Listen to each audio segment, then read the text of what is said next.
Welcome back. UN Chief Antonio Guterres is appalled by reports of large-scale violence in the Darfur region of Sudan. His spokesperson relayed Mr. Guterres' call on all warring parties to stop fighting and commit to a durable cessation of hostilities. Earlier, the UN's head of mission for Sudan reported that the attacks appear to have been committed by Arab militia and the paramilitary Rapid Support Forces, RSF. Meanwhile, Saudi Arabia has announced a plan to jointly lead a conference on the humanitarian response to the war in Sudan next week. Saudi Arabia and the U.S. have been trying to mediate in the 8-week conflict between the army and the RSF. The number of people forcibly displaced around the world has climbed to a record 110 million people, with conflicts in Ukraine and Sudan spurring millions of people to flee their homes. The head of the UN Refugee Agency, UNHCR, who said this, added that the increase of about 19 million people to 108.4 million by the end of last year is the biggest annual jump on record. UN High Commissioner for Refugees, Filippo Grandi, was speaking to journalists during a press conference. International affairs expert, analyst, Mr. Yinka Oyiniji joins me now from East Midlands in the UK. Welcome to the programme. Just to get your take on what we're seeing, I mean, we're hearing from the UN say that the refugee numbers around the world are rising, and this is as a result of the invasion, Russia's invasion of Ukraine, and also what we're witnessing in Sudan. Oh, well, it is a humanitarian crisis at the very minimum, and those are the fruits of the conflicts and uprisings and incursions and wars that are going on all around the world. Those are the fruits, but they also stem from more dangerous causes, all right, because it's still the essence of good leadership. When we are plagued by bad leadership in several parts of the world, the offshoot is that we may be playing with war on our hands, or we may be sitting on the time bomb. So yes, it's a humanitarian crisis. It's got impact of varying degrees even on the long term, because for every time a nation falls into crisis which becomes violent, then we know that we have loss of lives. We know that that nation will also require to go through a healing process, because this brings with it trauma. And then, of course, there will be those who will be displaced, possibly even forever. But those lives and properties would have been lost, and it may take generations to be able to recover those things to get to the point of restoration. So it's a huge problem on our hands, and it's something that we need to start to reflect on even as we elect leaders. Are we electing leaders, or are we in support of those in government who may plunge nations into war, or who will be bereft of the right solutions to crisis when they do erupt? Because crisis will erupt. It will necessarily erupt, whether as a consequence of human actions or even by the force of nature. And Yinka, what's your take on the unique nature of what we're witnessing in Sudan, the army and then the Rapid Support Forces, and why, they don't appear to be letting down or allowing peace in this regard? A major problem that comes with military role is the fact that you hardly find a peaceful transition. Whereas the military's primary role is to preserve the integrity of the sovereignty of a nation. But once you have military in power, then it's difficult to have them leave, and it is difficult to be able to restore democracy on the long run. So that is the major problem that we face at the moment. The war in Sudan is being promulgated, or is being prosecuted by military and several factions, of military there. So it is difficult to be able to get them out of power. And I dare say that all of the solutions being touted by external envoys will not solve the problem in Sudan. It will take a country on the continent that itself has enjoyed democracy and has been able to enforce democracy on the continent to be able to put a stop to that. The warring factions in Sudan lack any legitimacy whatsoever, and there's no reason for them to continue to be there, whether in power or fighting one another. It's a president versus his deputy, both of them leading military. They have absolutely no business being there. And it will take a country that has the military might, that has the economic base and the financial wherewithal, if you like, the standing, the status to be able to say to them that you have to leave, and it doesn't have to take a military action to ensure that we restore peace in Sudan. And, countries, especially countries within the continent that can actually put a stop to this. So which one? Because we are seeing a number of, outbreaks in some other parts. I mean, there is the situation in Ethiopia, DRC, Somalia also. I mean, quite a number. And, is it Nigeria that we're looking at? Do we have that might? So there are at least 4 countries that should be called into question to take on this responsibility. Nigeria ticks all boxes, even if on the international scene, it appears that we are on the upward climb. But on the continent, if you look across Africa, Nigeria has got the impetus to be able to put a stop to this war. We led ECOMOG forces for peacekeeping in Africa for so long a time. We were successful in Sierra Leone, we were successful in Liberia, to mention a few. So it's that onerous responsibility on Nigeria to come on a few other neighbors, including maybe Tanzania, Rwanda, and of course, South Africa, to come together first at the level of African Union, and then, of course, Economic Community of West African States. So it is imperative, it is hoped that as soon as the elected president in Nigeria gets down to work, you'll be able to make appointments, Minister for Foreign Affairs, and also envoys who overlook the affairs in Africa. Nigeria needs to arise at this time. And if we don't, we have the most to lose. If Nigeria doesn't take up this responsibility at this time. Now, first reason is because we have our own challenges, territorial challenges with respect to insecurity. We've got Boko Haram. We've got Al-Qaeda possibly having some strongholds in Africa. So it is imperative for Nigeria, for our own territorial jurisdiction and for our boundaries, and then to maintain security. The security in Nigeria, or the peace that Nigeria enjoys or can enjoy, is largely dependent on what is happening across its neighboring countries. So it is important for Nigeria to lead this. And then, of course, we have former presidents, Goodluck Jonathan, Olusegun Obasanjo, and they've attempted to do this before, and then they've experienced they've recorded some achievements on the continent, ensuring that there is peace. So I see no reason why the president, Bola Ahmed Tinubu, would not reach out to Obasanjo at this time and say, for our own security on the continent and for our economic interest in the Chad Basin and across the northern part of Nigeria, we need to arise and put a stop to whatever is happening in Sudan at this time. How much effort do you expect, the United Nations and perhaps even the African Union to give to what's going on in Sudan, seeing as, we are having this crisis and it's affecting, the humanitarian situation is really becoming worse? So as of this time, first of all, we need to find some access, okay? There has to be, people have to have access to relief materials, first of all. So the fact that people have started to live in abject poverty, like it or not, in war-torn areas, and when we have this kind of crisis on our hands, it breeds insecurity in varying degrees, because people may themselves have to take up arms to be able to survive by themselves. And that is why you then start to have splinter groups who also, because there's proliferation of arms in this in a crisis of this magnitude. So these people need access to humanitarian reliefs. The United Nations may be able to afford that and other envoys, but that may also call into question Nigeria also championing that, because it's not enough to say, send these relief materials to them. They must be properly accounted for. And then, of course, the reality on our hands is that nobody will know Africa like Africans themselves. We've had several times in the past that we had foreign interventions, but I failed woefully and they had to pull their troops. France has pulled out its troops in several parts of Africa. So whilst we move forward from humanitarian relief, we should then move in, of course, to start to try to secure those who are remaining in these places.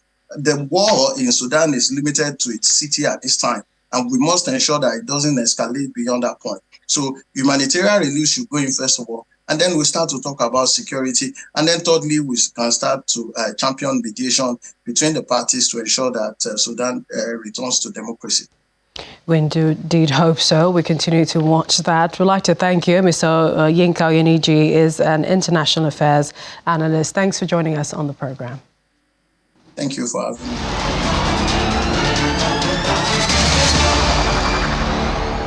And away from Sudan, the United States of America remains committed to promoting democracy in all its tenets in Africa. And this according to the National Security Council Senior Director for African Affairs, Jude Devermont, who spoke at a press briefing on the progress made in the last 6 months, the achievements of the U.S. Africa Leaders Summit, which held December 2022. Mr. Devermont notes that the the Biden administration, has made significant contributions towards African countries and will continue to do all within its power to promote democracy on the continent. At the summit, it may have escaped people's attentions, but President Biden had a side meeting with 6 of the leaders who were facing elections in 2023, with Gabon, Nigeria, Sierra Leone, Liberia, DRC, and Madagascar. And in that meeting, President Biden talked about both the U.S. challenges when it comes to democracy and elections and how we are striving to do better, but also solicited the views of his African counterparts ahead of their elections. We made a substantial commitment, $165 million to invest in these elections in 2023. And at the conclusion of these elections, as we just did in Nigeria, the president sent a high-level delegation, in fact, the biggest delegation that he has sent in his administration to an election, to welcome President Tinubu and to engage with the Nigerian people as they work to strengthen their democracy. So throughout this year, we remain focused on not just elections, but all the parts of the process that strengthen democracies and show that this system delivers for people. And we're up to Johannesburg, who is due to host a U.S. Africa Trade Summit later this year. But a group of U.S. lawmakers say it should be moved, citing South Africa's deepening military relationship with Russia. The BRICS summit, of which Russia is a member, is also billed to hold in South Africa, which is reluctant to effect an arrest warrant put out on Russia's president, Vladimir Putin. A group of lawmakers in the United States is calling for a U.S. Africa Trade Summit to be moved from South Africa. That's in response to what they describe as the country's deepening military relationship with Russia. South Africa hosted joint naval exercises with Russia and China earlier this year. It also plans to host a summit of leaders from the BRICS group of nations. Russian President Vladimir Putin is invited despite being subject to an arrest warrant issued by the International Criminal Court. In the letter to U.S. Secretary of State Antony Blinken and other senior officials, the lawmakers suggested South Africa is in danger of losing its benefits under the African Growth and Opportunity Act, or AGOA, which is Washington's flagship trade program. AGOA grants the exports qualifying countries preferential access to the U.S. Johannesburg is due to host the AGOA Forum later this year. African nations will be speaking to extend the program, scheduled to expire in 2025. South Africa's exports to the U.S. under AGOA reached nearly $1 billion in the first 3 months of this year, making it the second biggest beneficiary after Nigeria. In the U.S. letter dated June 9th, lawmakers said they were seriously concerned that hosting the summit in South Africa would serve as an implicit endorsement of South Africa's damaging support for Russia's invasion of Ukraine. South Africa has declared its neutrality in the Ukraine conflict, which Russia calls a special military operation. However, the letter also appeared to back up an accusation by the U.S. ambassador to South Africa that a sanctioned Russian vessel collected weapons at a South African naval base last year. South African officials say they are not aware of such an arms transfer and have launched an independent inquiry. And India has evacuated 45,000 residents from western coast as cyclone approaches. Tens of thousands of people have been evacuated in Pakistan and India as well, as parts of the country's brace for an extremely severe cyclone to hit Thursday evening. Biparjoy, a cyclone over the Arabian Sea, is forecast to make landfall in Kutch in the western Indian state of Gujarat. In Pakistan, the storm is expected to hit the coast of Sindh province and affect parts of Karachi city. 7 people have died in India amid heavy rains. The Gujarat government said it has evacuated nearly 38,000 people to safety from its coastal districts. The Weather Office has warned people of blackouts and floods. Trains in the region have been suspended, while the ports of Kandla and Mundra, 2 of the largest in the country, have stopped operations. That's according to authorities.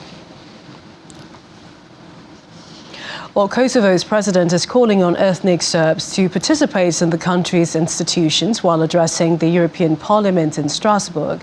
She says that Pristina will do everything to ensure Serbs feel included and fairly treated. The speech comes a day after Kosovo's Prime Minister, Albin Kurti, said he was open to organising new elections in 4 northern localities populated by a majority of ethnic Serbs. The announcement is seen as a sign that Pristina wants to diffuse tensions and bow to pressure from key Western supporters of its independence. However, on Tuesday, the arrest of a Serb identified by the Kosovo Albanian Interior Minister as the organizer of assaults on NATO peacekeepers during Serb unrest last month stirred fresh anger in the volatile region. In this spirit of inclusivity, I call on all Serbs living in Kosovo to utilize their advanced rights afforded to them in Kosovo's constitution. The Republic of Kosovo is your home, and we will do everything in our power to make sure that you feel included, equal, and heard. The very existence of our country demonstrates what democracies can achieve when they stand together, when they stand by the oppressed, when you all stand by those who fight for justice and equality, and when we all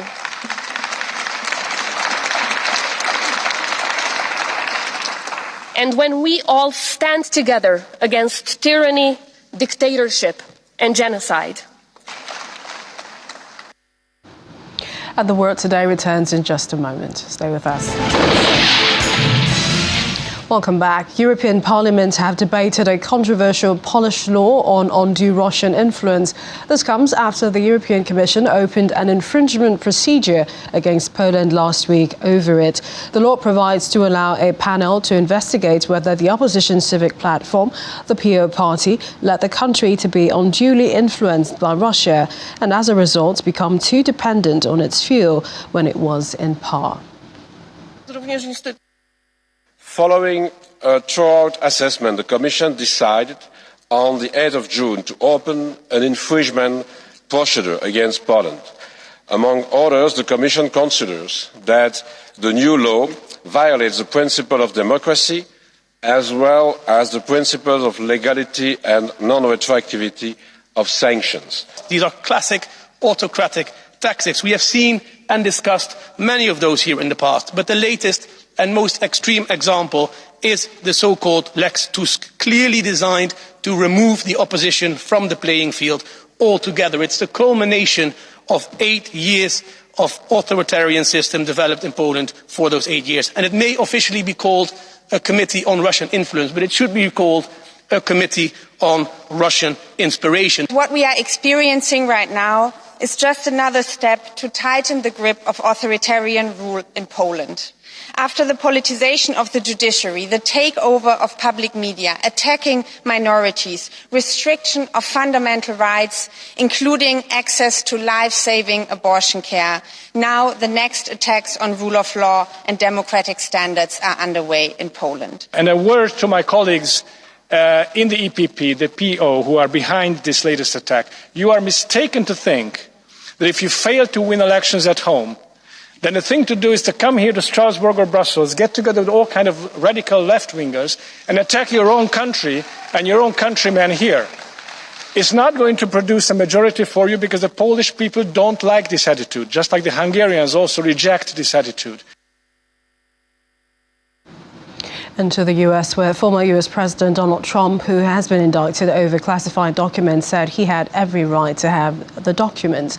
Mr. Trump told supporters at a rally at his Bedminster, New Jersey golf club, where he returned after the court appearance.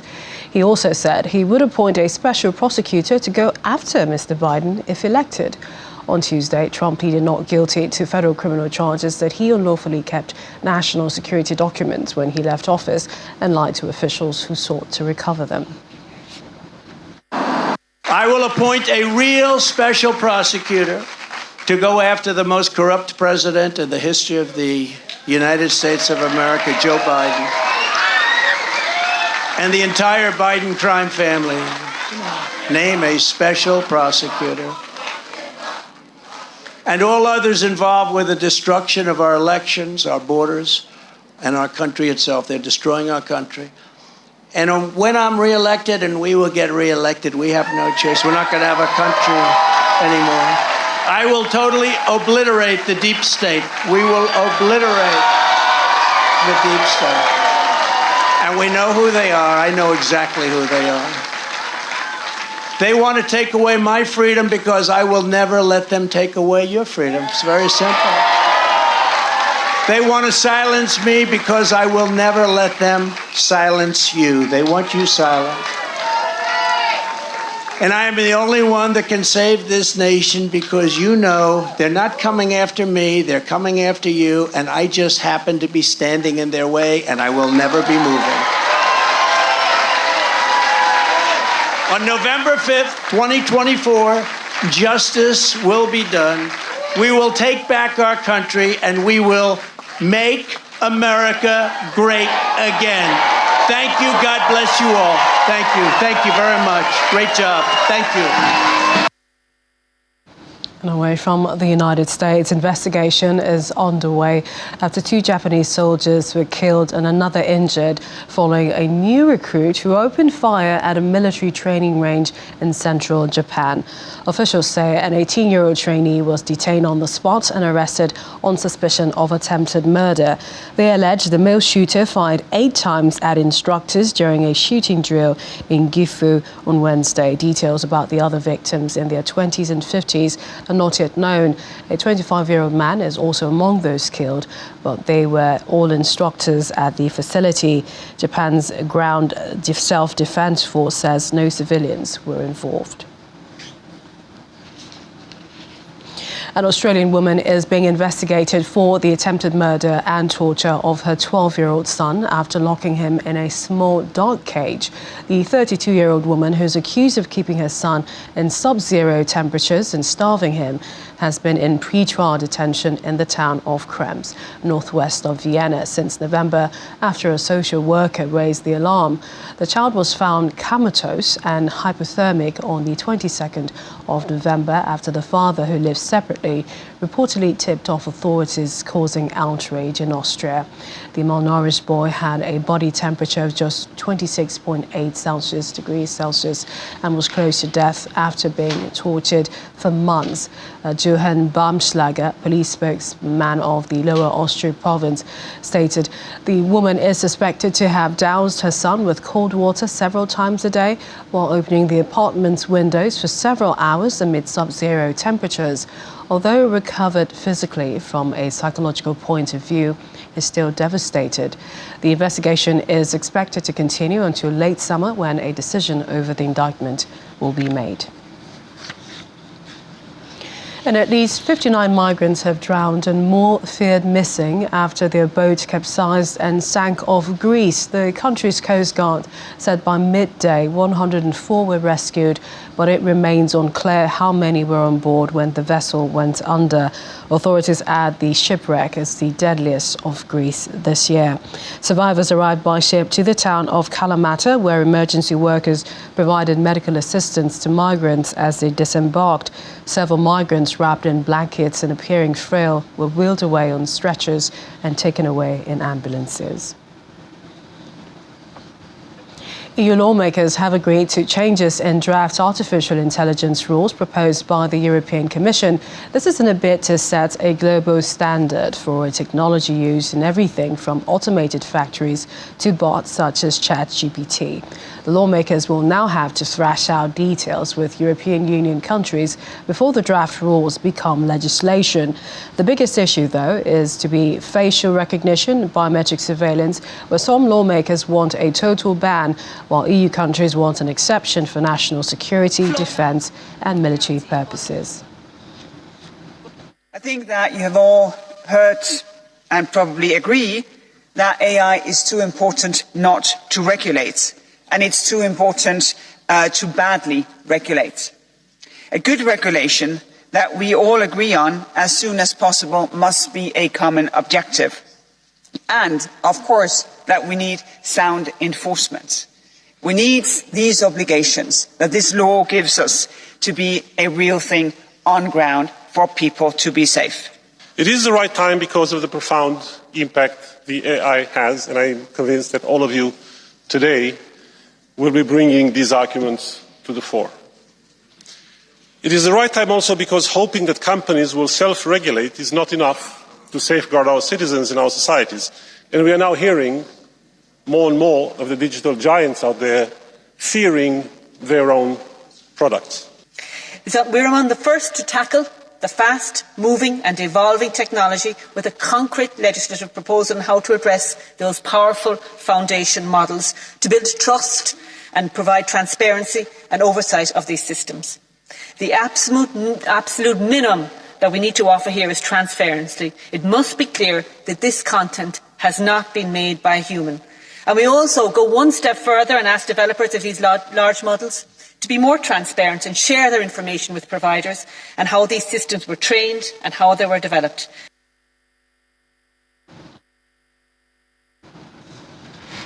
And staying with tech, artificial intelligence that allows people to have a conversation with Van Gogh, as well as robotic exoskeletons for healthcare workers, were some of the highlights at a Paris tech show today.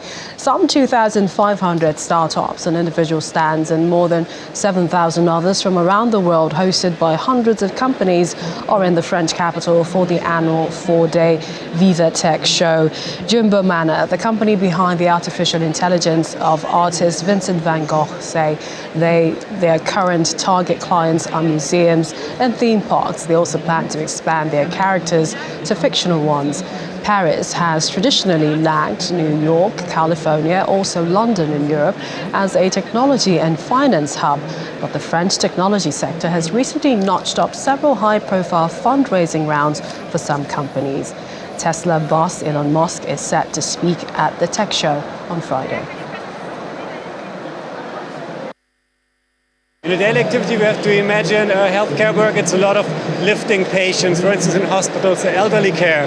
So it's big strain on your lower back, and this leads to, in the end, injuries or even accidents. So what we do, we just take a little burden from these backs and give it we call it a human augmentation. So a structure, a robotic structure that helps doing these hard physical tasks.